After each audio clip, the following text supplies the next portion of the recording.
بسم اللہ الرحمن الرحیم۔ السلام علیکم ورحمۃ اللہ وبرکاتہ۔ پیارے بچوں، کیسے ہو؟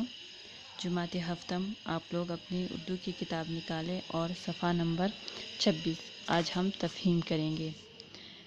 سوال نمبر 2 ہے، دی ہوئی سوالات کے جوابات لکھ کے۔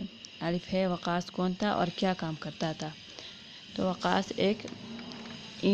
اینٹیں ڈھونے پر مقرر ایک ادنیٰ سا مزدور تھا۔ سوال نمبر 2 ہے، استاد جی وقاص کو کیا نصیحت کرتے تھے؟ استاد جی وقاص کو کہا کرتے تھے، تعلیم سے غفلت ایک روز تمہیں برباد کر دے گی۔ آج وقت تمہارے تعاقب میں ہے، ایک وقت آئے گا جب تم وقت کا تعاقب کرنا چاہو گے مگر نہیں کر پاؤ گے۔ سوال نمبر ج ہے، وقاص کی اجرت میں کون کون سے کام ہوتے تھے؟ وقاص جو تھا وہ سر پر اینٹوں کا بوجھ لا کر سیڑھیوں کے ذریعے سے دوسری منزل پر پہنچتا اور اس کی اجرت انہیں اتنی مل جاتی تھی کہ وہ روزمرہ زندگی میں صرف دال دلیے کے علاوہ کوئی دوسرا خواب جو تھا وہ دیکھنے کے قابل نہیں تھا۔ سوال نمبر دال ہے، علم کی ہماری زندگی میں کیا اہمیت ہے؟ تو علم کی ہماری زندگی میں بہت زیادہ اہمیت ہے، کیونکہ علم کے ذریعے سے ہی اچھے اور برے کی تمیز ہو سکتی ہے۔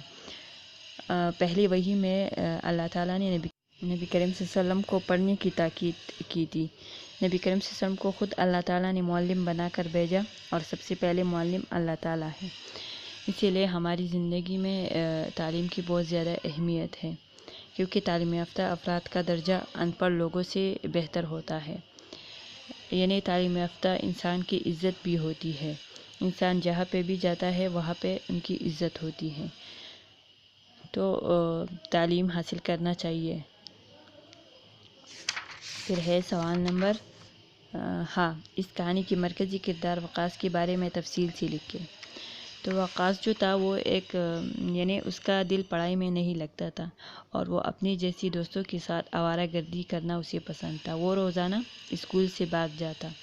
استاد جی روزانہ اسے خبردار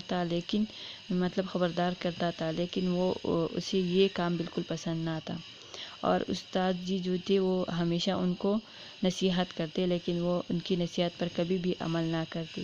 اسی لیے جب وہ بڑا ہو گیا تو وہ ان کے باپ بھی محنت مزدوری کرتے تھے، تو ان کی کتابوں کی جگہ اینٹوں نے لے لی تھی۔ ایک ادنیٰ سا مزدور تھا، یعنی وہ اینٹیں جو تھی وہ دوسری منزل تک لے جاتا تھا، جو کہ انتہائی مشکل کام تھا، کیونکہ ان کی نظر میں تعلیم کی کوئی اہمیت نہ تھی، اس وجہ سے وہ ایک ادنیٰ سا مزدور ہو گیا۔ اگر وہ تعلیم کی قدر کرتا تو آج وہ ایک تعلیم یافتہ آدمی ہوتا۔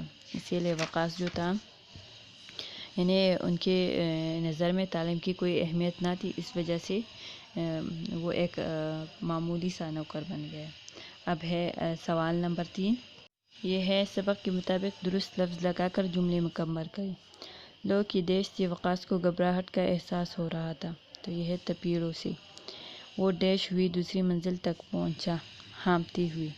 اپنے ہی جیسے دوستوں کے ساتھ ڈیش کرنا اسے پسند تھا، مطلب آوارہ گردی کرنا۔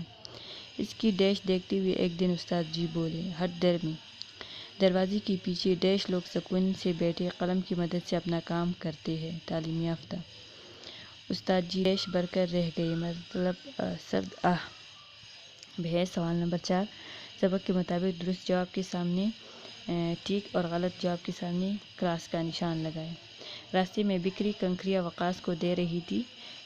الف ہے سکون، با ہے تکلیف، جیم ہے اطمینان اور دال ہے رنج، تو یہ ہے تکلیف۔ بزرگ بینک سے لینے آئے تھے، اجرت، وظیفہ، تنخواہ یا پینشن، تو یہ ہے تنخواہ۔ دروازے کے باہر کتنی ہی اس جیسے محنت مزدوری کرنے پر تھے، مسرور، محکوم، مجبور یا مغموم، تو یہ ہے مجبور۔ تعلیم سے غفلت ایک روز تمہیں کر دے گی برباد، بیکار، تباہ یا بیزار، تو یہ ہے برباد۔ وقاص نے اینٹوں کا بوجھ اٹھا رکھا تھا، کاندھوں پر، کمر پر، ہاتھوں پر یا سر پہ، تو یہ ہے سر پر۔ اب ہے مل کر کرے بات۔ 5 نمبر سوال ہے، آفس میں بات چیت کرے بتائے کہ اگر آپ وقاص کی جگہ ہوتے تو کیا کرتے؟ میں اگر وقاص کی جگہ ہوتی تو میں تعلیم حاصل کر لیتی۔ میں کبھی بھی اسکول سے نہیں بھاگ جاتی، لیکن اپنا کام جو تھا وہ ٹائم پہ کر لیتی اور اپنا ہوم ورک بھی ٹائم پہ کر لیتی، تو آگے مجھے آرام ملتا۔ سوال نمبر 6 ہے، آپ کے خیال میں تعلیم انسان اور معاشرے میں کیا مثبت تبدیلی لاتی ہے؟ آپ اس میں بات چیت کے ذریعے سے وضاحت کریں۔ تو تعلیم انسان اور معاشرے میں یہ مثبت تبدیلی لاتی ہے کہ معاشرے میں جو بھی تعلیم یافتہ لوگ ہوتے ہیں وہ ایک دوسرے کے ساتھ اچھی طریقے سے پیش آتے ہیں۔ وہ کبھی بھی ایک دوسرے کے ساتھ لڑائی جھگڑے نہیں کرتے، وہ چوری نہیں کرتے، انہیں ہر چیز کا علم ہوتا ہے، اس وجہ سے وہ ہر ایک کے ساتھ اچھی طریقے سے پیش آتے ہیں، جو معاشرے کے لیے اچھی بات ہے۔ تعلیم حاصل کر کے ہی انسان اپنے معاشرے کو خوشگوار بنا سکتے ہیں، اور علم سے ہی اخلاق درست ہوتے ہیں، اور اس سے قوم کی اصلاح ہوتی ہے اور معاشرے کی اور عروج حاصل ہوتی ہے۔